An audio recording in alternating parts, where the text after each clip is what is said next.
ஜம்மு காஷ்மீரின் பஹல்காமில் ஏப்ரல் 22 அன்று நடைபெற்ற தாக்குதலை தொடர்ந்து இந்திய அரசு பாகிஸ்தானுக்கு எதிராக ராஜ்ய ரீதியிலான நடவடிக்கைகளை எடுத்துள்ளது. இந்த தாக்குதலுக்கு பாகிஸ்தான் தான் பொறுப்பேற்க வேண்டும் என கூறியுள்ள நரேந்திர மோடி, அட்டாரி வாக்கா எல்லை உடனடியாக மூடப்படும் என்றும் சிந்து நதி ஒப்பந்தம் நிறுத்தி வைக்கப்படும் என்றும் அறிவித்தது. பாகிஸ்தான் வெளியுறவு அமைச்சரும் துணை பிரதருமான இஷாக்தார் பாகிஸ்தான் ஊடகத்திடம் கூறுகையில், இந்திய அரசு இப்படியான முடிவுகளை தன்னிச்சையாக எடுக்க முடியாது என்றார். இந்தியா ஏற்கனவே சிந்து நதி ஒப்பந்தத்துக்கு உறுதி எடுத்துள்ளது. நீரை தேக்கி வைப்பதற்காக சில நீர்த்தேக்கங்களையும் கட்டியுள்ளது.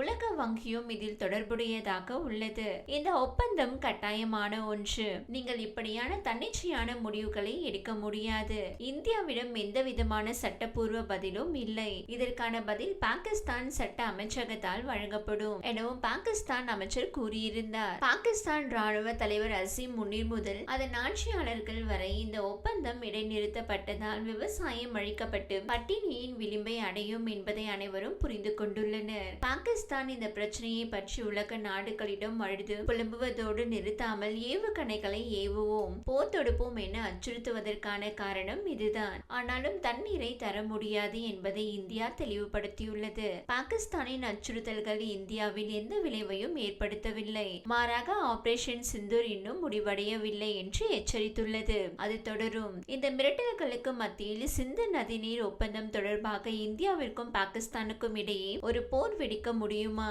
என்ற கேள்விகள் மீண்டும் எழத் தொடங்கியுள்ளன. பாகிஸ்தான் ஆட்சியாளர்களின் பேச்சுக்கள் அவர்கள் எவ்வளவு கொந்தளிப்பாக இருக்கிறார்கள் என்பதை உறுதிப்படுத்துகின்றன.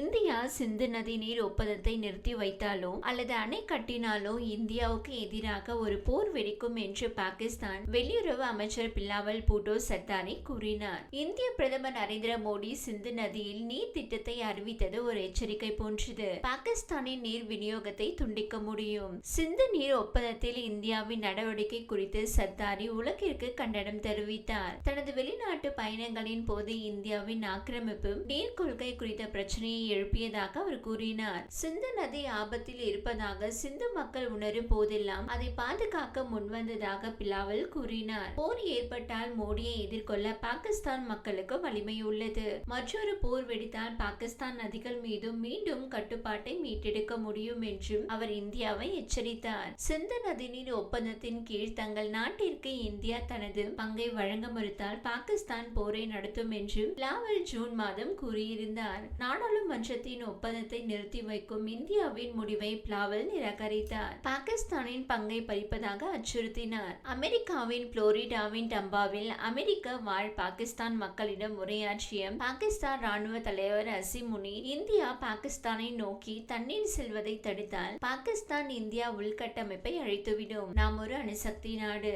நாம் மூழ்கி வருவதாக உணர்ந்தால் நம்முடன் சேர்ந்து உலகத்தில் பாதியை மூழ்கடிப்போம். சிந்து நதிநீர் ஒப்பந்தத்தை நிறுத்தி வைக்கும் இந்தியாவின் முடிவால் 25 கோடி மக்கள் பட்டினியால் வாடும் அபாயத்தை எதிர்கொள்கின்றனர். இந்தியா அணை கட்டும் வரை காத்திருப்போம். அவர்கள் அணை கட்டும் போது அதை அழிப்போம் என மிரட்டினார். ஜூலை 29 அன்று மக்களவையில் ஆபரேஷன் சிந்தூர் பற்றி நாட்டின் பிரதமர் மோடி விரிவான தகவல்களை அளித்தார். அத்தோடு பஹல்காமில் பாகிஸ்தான் ஆதரவு பெற்ற பயங்கரவாதிகளின் கோழைத்தனமான செயலுக்கு பிறகு இந்தியா எடுத்த நடவடிக்கைகள் குறித்தும் அவர் பேசினார். பாகிஸ்தானின் MFN மிகவும் விருப்பமான நாடு அந்தஸ்தை ரத்து செய்ததன் மூலமும், விசாக்களை தடை செய்ததன் மூலமும், அட்டாரி வாக்கா எல்லையை மூடுவதன் மூலமும் பயங்கரவாதம் மற்றும் தவறான நம்பிக்கையின் ஒருதலை பட்சத்துக்கு தனது அரசாங்கம் முற்றுப்புள்ளி வைத்துள்ளதாக பிரதமர் கூறியிருந்தார். அப்போதைய பிரதமரால் கையெழுத்திடப்பட்ட சிந்து நதி ஒப்பந்தத்தின் உதாரணத்தை அவர் மேற்கோள் காட்டினார். அதில் இந்தியாவிலிருந்து உருவாக்கும் நதிகள் அடங்கும். இந்த ஆறுகள் நீண்ட காலமாக இந்தியாவின் கலாச்சாரம் மற்றும் ஆன்மீக பாரம்பரியத்தின் ஒரு பகுதி.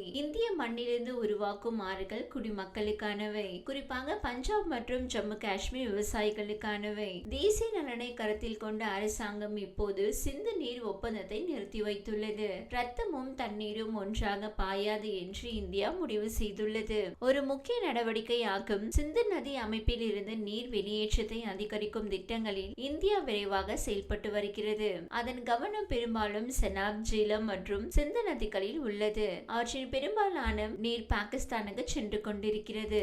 இந்தியாவின் திட்டத்தில் மிகவும் ஈர்க்கக்கூடிய திட்டம் செனாப் நதியில் ரன்பீர் கால்வாயின் விரிவாக்கம். 19ஆம் நூற்றாண்டில் கட்டப்பட்ட இந்த கால்வாய் தற்போது என்பது சுமார் 60 கிலோமீட்டர் நீளம் கொண்டது. இப்போது அரசாங்கம் அதை 120 கிலோமீட்டராக நீட்டிக்க விரும்புகிறது. இந்த விரிவாக்கத்தின் மூலம் இந்தியாவின் நீர் திசை திருப்பல் திறன் வினாடிக்கு 40 கனமீட்டர் இருந்து வினாடிக்கு 150 கனமீட்டராக அதிகரிக்கும். இது தவிர இந்தியா மற்ற நீர்ப்பாசன நீர்மின் திட்டங்களையும் பரிசீலித்து வருகிறது. இது ஆற்றின் கீழ் பகுதிகளில் நீர் கிடைப்பதை மேலும் குறைக்கும். சிந்து, ஜீலம் மற்றும் சனாப் நதிகளில் இருந்து வட இந்திய மாநிலங்களின் ஆறுகளுக்கு தண்ணீரை அனுப்பும் திட்டம் பரிசீலிக்கப்பட்டு வருகிறது. இது பாகிஸ்தானுக்கு நீர் ஓட்டத்தை மேலும் கட்டுப்படுத்தும்.